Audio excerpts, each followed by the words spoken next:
hindi ko sinabi, huwag ninyong banggitin sa kanya.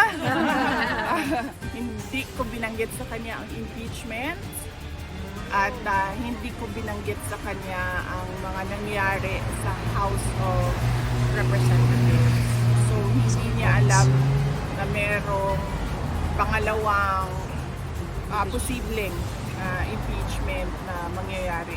Kasi sa tingin ko, hindi na niya kailangan malaman ang mga ganyan na klase na bad news. Ang mangyayari lang doon ay mag-iisip siya, tapos mag-overthink siya lang mag-isa.